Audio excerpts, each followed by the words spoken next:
Segundo livro de Crônicas, capítulo 23. No 7º ano, o sacerdote Joiada tomou coragem e mandou chamar 5 oficiais do exército: Azarias, filho de Jeorão, Ismael, filho de Joanã, Azarias, filho de Obed,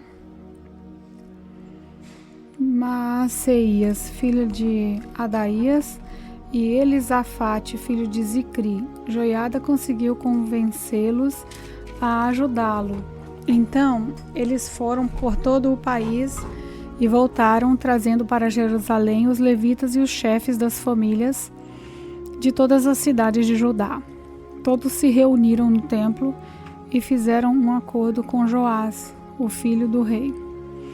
E Joiada lhes disse: aqui está o filho do rei, e é ele quem deve ser rei, de acordo com a promessa que o Senhor Deus fez a respeito dos descendentes de Davi. Vocês vão fazer o seguinte: uma terça parte de vocês, levitas e sacerdotes, que estão de serviço no sábado, guardarão os portões do templo. A outra terça parte ficará de guarda no palácio, e a outra terça parte ficará no portão do alicerce. O povo se reunirá nos pátios do templo. Ninguém deverá entrar no lugar santo, a não ser os sacerdotes e os levitas que estiverem de serviço. Eles poderão entrar porque foram consagrados. Todos os outros devem ficar do lado de fora, como o Senhor Deus manda. Os levitas, com as armas na mão, ficarão em volta do rei Joás e irão com ele a qualquer lugar onde ele for. Qualquer pessoa que entrar no lugar santo será morta. Os levitas e o povo fizeram tudo o que Joiada ordenou. Cada oficial reuniu seus homens, tanto os que estavam de serviço no sábado, como os que saíam, pois Joiada não deixou que fossem embora os que estavam saindo do serviço. Ele entregou aos oficiais as lanças e os escudos que tinham sido feitos do rei Davi e que haviam ficado guardados no templo. Em seguida, pôs por toda à frente do templo os soldados armados com espadas para protegerem o rei. Então levaram Joás para fora, colocaram a coroa na cabeça dele e lhe entregaram uma cópia do testemunho. Assim ele se tornou rei. Joiada e os seus filhos o ungiram e todos gritaram: viva o rei! A rainha Atália ouviu os gritos do povo, que corria e dava vidas ao rei.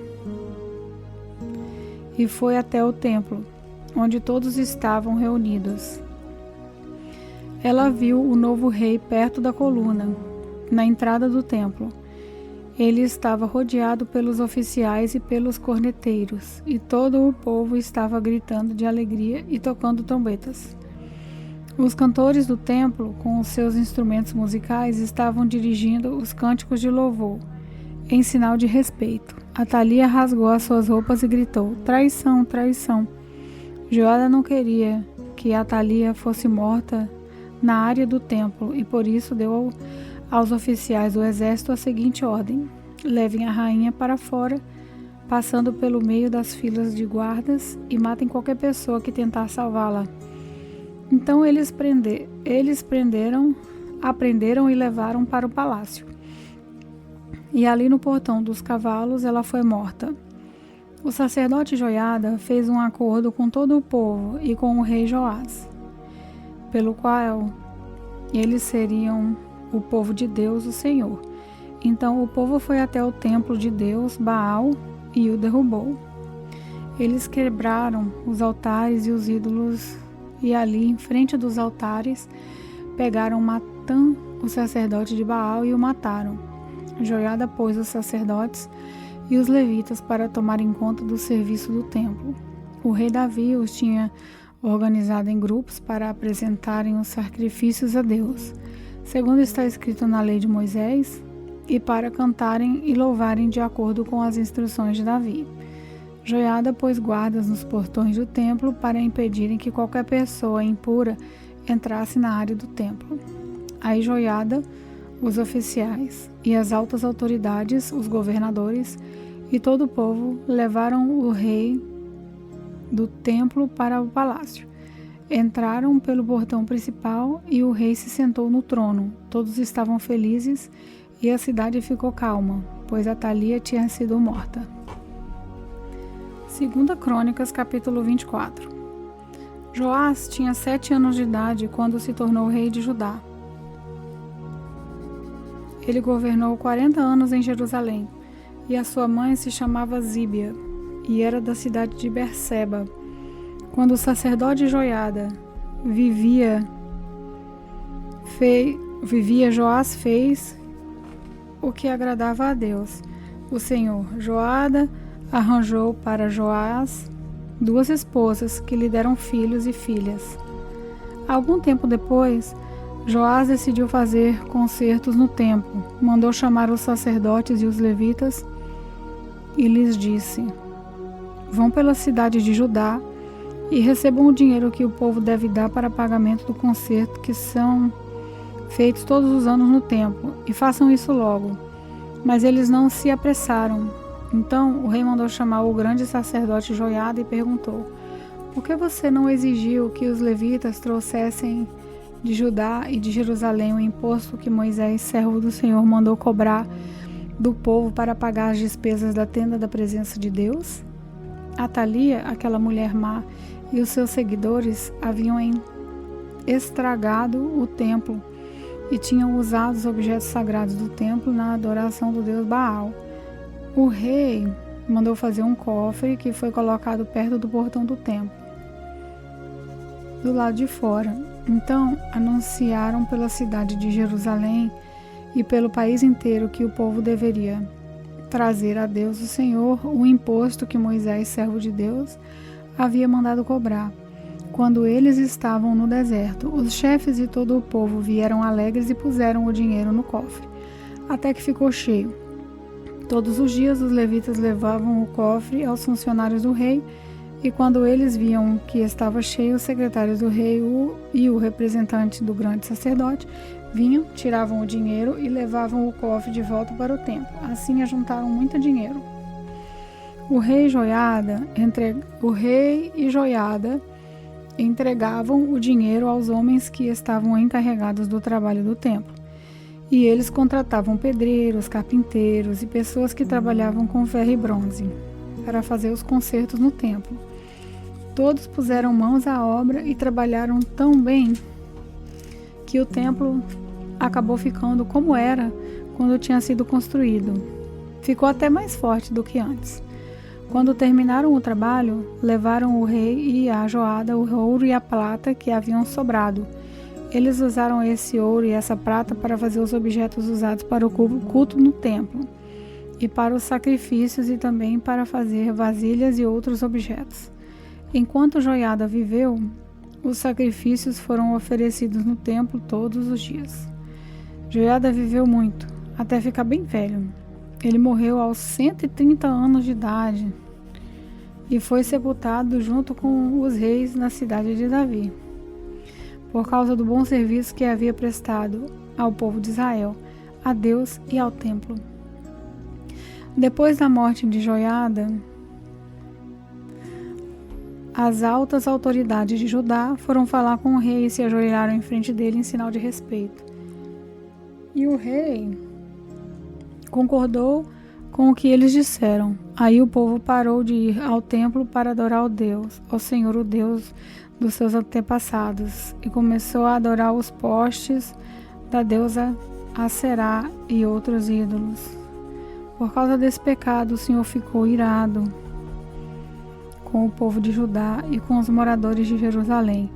Mas o Senhor mandou profetas a fim de avisarem o povo que voltassem para ele. Porém, o povo não deu atenção a eles. Aí o Espírito de Deus veio sobre Zacarias, filho do sacerdote Joiada. Então ele ficou de pé num lugar alto e disse ao povo: essa é a mensagem de Deus, porque desobedeceram.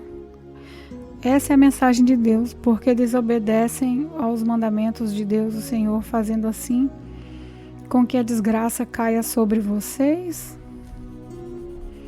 Vocês abandonaram o Senhor e por isso Ele também os abandonará. Algumas pessoas fizeram planos para matar Zacarias e, obedecendo a ordem do rei, o mataram a pedradas no pátio do templo. O rei nem pensou no serviço fiel que lhe havia prestado Joiada, o pai de Zacarias. Matou o filho dele. Zacarias, ao morrer, disse: que o Senhor Deus veja isso e acerte as contas. Durante a primavera, naquele ano, o exército sírio invadiu a terra de Judá e atacou a cidade de Jerusalém. Mataram as altas autoridades do país e mandaram para o rei da Síria, em Damasco, tudo o que levaram do país. O exército sírio era pequeno, mas o Senhor Deus deixou que eles derrotassem o exército dos judeus,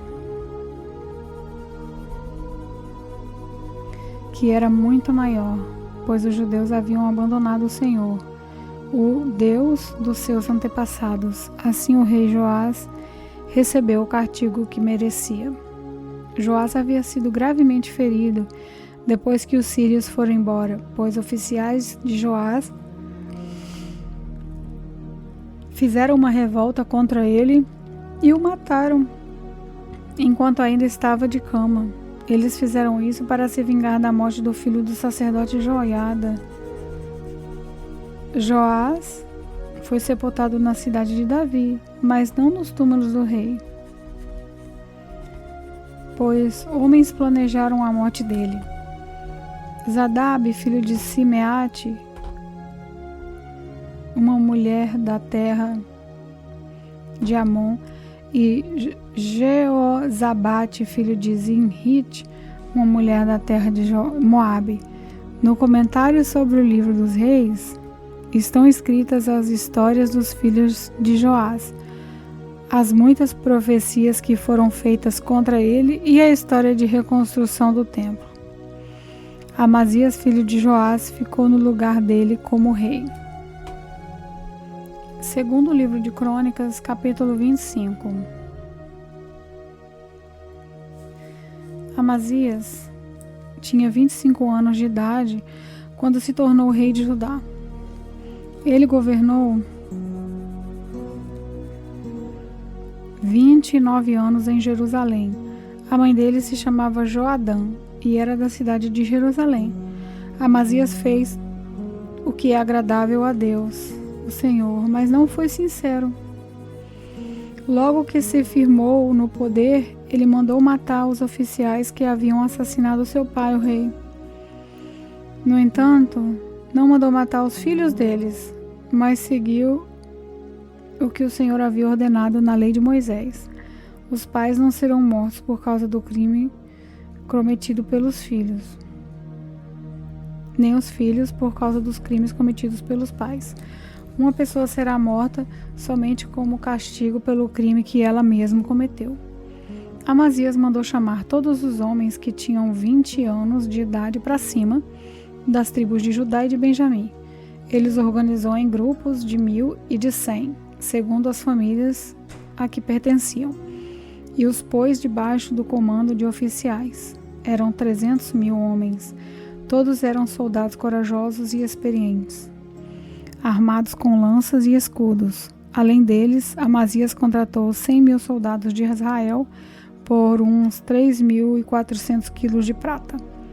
Mas um profeta foi falar com Amazias e disse: ó rei, não leve esses soldados, pois o Senhor Deus não está com eles, esses homens do reino do norte. Mas se o Senhor achar que com eles o seu exército ficará mais forte, então Deus fará com que o Senhor seja vencido pelos inimigos, pois ele tem poder para dar a vitória ou a derrota. Amazias perguntou: mas o que vai acontecer com toda aquela prata que paguei para que os soldados de Israel lutassem do meu lado?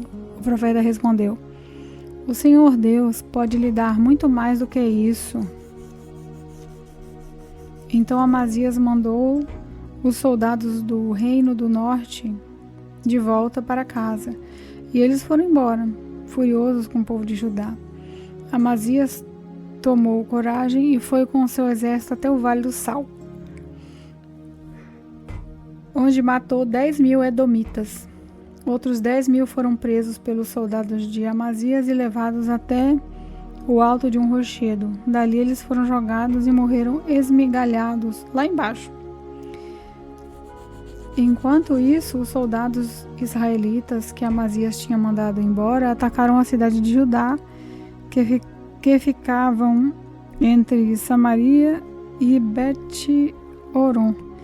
Mataram 3.000 pessoas e levaram consigo muitas coisas. Além de ter derrotado os edomitas, Amazias voltou para Jerusalém, trazendo consigo os ídolos deles. Ele fez desses ídolos os seus próprios deuses e os adorou e queimou incenso. O Senhor Deus ficou irado com Amazias e enviou o profeta que lhe disse o seguinte: porque o Senhor está adorando esses deuses estrangeiros que não puderam salvar o povo deles nas mãos do Senhor? Mas o rei interrompeu dizendo: desde quando eu coloquei você como meu conselheiro? Cala a boca, senão eu vou mandar matá-lo. O profeta se calou, mas antes disse: eu sei que Deus decidiu destruí-lo, pois o Senhor fez tudo isso e não deu atenção ao meu conselho. Depois de consultar os seus conselheiros, o rei Amazias mandou mensageiros ao rei de Israel, Jeoás, que era filho de Jeocás e neto de Jeú, desafiando-o para uma batalha. Mas o rei Jeoás respondeu assim: uma vez um espinheiro dos montes Líbanos mandou a seguinte mensagem para um cedro: dê a sua filha em casamento para o meu filho, mas um animal selvagem passou por ali e pisou em cima do espinheiro. De fato, você, Amazias, venceu os edomitas, e por isso está todo orgulhoso. Alegre-se com a sua fome e fique em casa, para que arranjar um problema que trará somente a desgraça para você e para o seu povo. Mas Amazias não quis atendê-lo, pois era da vontade de Deus que Amazias e o seu povo fossem presos pelos seus inimigos e terem adorado os deuses dos edomitas. Então o rei Jeoás saiu com seus soldados e lutou contra Amazias em Bet-Semes, na região de Judá. O exército de Amazias foi derrotado e todos os seus soldados fugiram para casa. Jeoás prendeu Amazias em Bet-Semes e o levou para Jerusalém, onde derrubou as muralhas da cidade, desde o portão de Efraim até o portão da esquina, um trecho de mais ou menos 200 metros.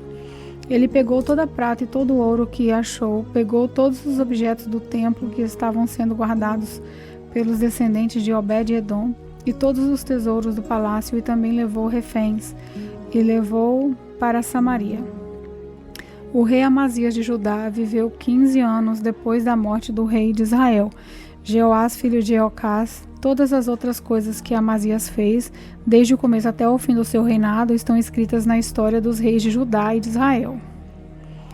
Depois que Amazias se revoltou contra Deus, o Senhor, houve uma conspiração em Jerusalém para matá-lo, e por isso ele fugiu da cidade de Laquis para a cidade de Laquis, mas os seus inimigos o seguiram até lá e o mataram.